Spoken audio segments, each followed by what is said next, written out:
So Ghostbusters was perfectly fine, wasn't it?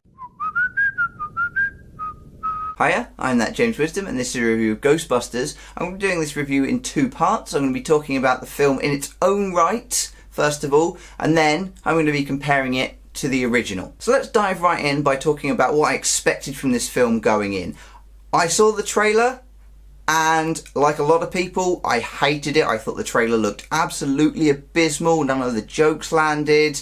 The designs and the styles looked a bit cartoony and it didn't look like it kind of worked. But I did give it the benefit of the doubt. I was going to go and see this film whatever, but I did give it the benefit of the doubt because Paul Feig is a good director.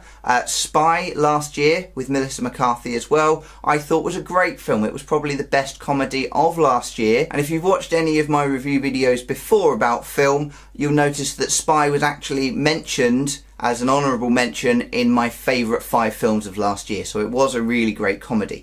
So I gave this the benefit of the doubt based on that. It turns out that Paul Feig is also the director of Bridesmaids, which I haven't seen, but I'm told that it is one of the best comedies of that year as well. So I went in expecting it to be better than the trailer.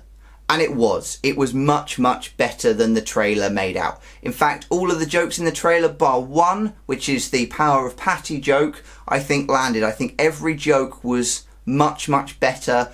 The timing and the presentation of that joke, the delivery of those jokes, was better in every single instance other than the Power of Patty joke, which I didn't think was funny in the trailer or in the film. All the other jokes that didn't land or didn't quite work in the trailer really worked in the film once you'd got to know the characters and in the context of the rest of the film. So starting there, this film was funny. It did a good job of being a comedy film, and the reason for that, I think, is how good the characters were. The characters are really, really likeable and entertaining throughout. They're very funny, they're very individual personalities, and they are characters you want to spend more time with. I would like to see a sequel to this film purely because I'd like to spend more time with the characters that we got to see. And all of the actors in this film were great, particularly Kate McKinnon, who really, really stole every scene she was in, and she's absolutely brilliant to watch on screen and is, you know, she's probably a movie star at this point. Whilst most of the characters do work very, very well and you want to spend more time with them,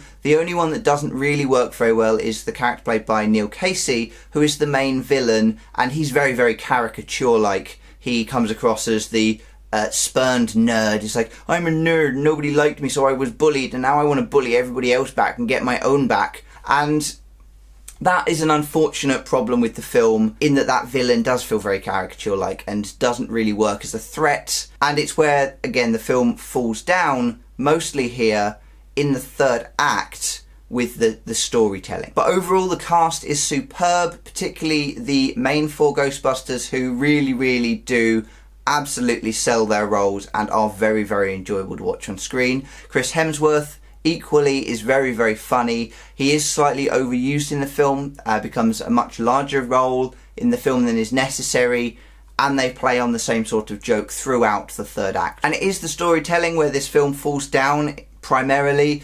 The characters are great, the setup is great, you want to spend time with these characters, seeing what they're going to do. The spectacle is actually really cool. Yes, it is quite cartoony and quite different in terms of style to the original, but it all works very well, except for where the story is concerned. This is definitely a character-led film, and unfortunately in the third act, we don't get to see that character and those character relationships blossom into something that drives the story forwards.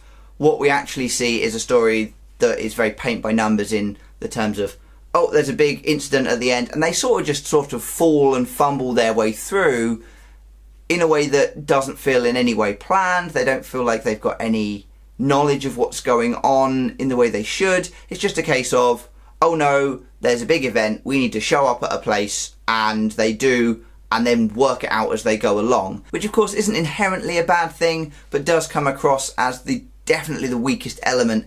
And in that final act, that third act, you've got loads of action, but it's got no substance to it. It's all spectacle, and it really feels like it lets the rest of the film down. And it's that third act that does stop this being a good or a great film, and instead just leaves it as a sort of an okay film.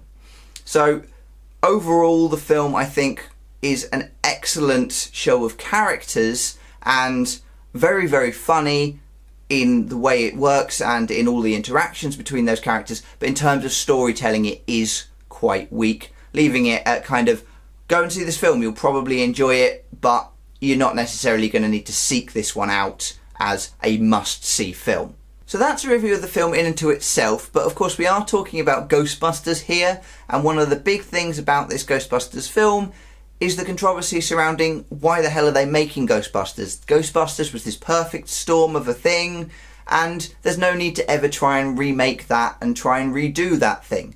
So I did rewatch the original yesterday just to give some comparison between the original and this new film. And I think the most interesting thing about that, having rewatched it, is the things that the original did really, really well are the things that the new one falls down on. And the things that the new one does really, really well are kind of the pitfalls of the original. Because the original isn't a perfect film.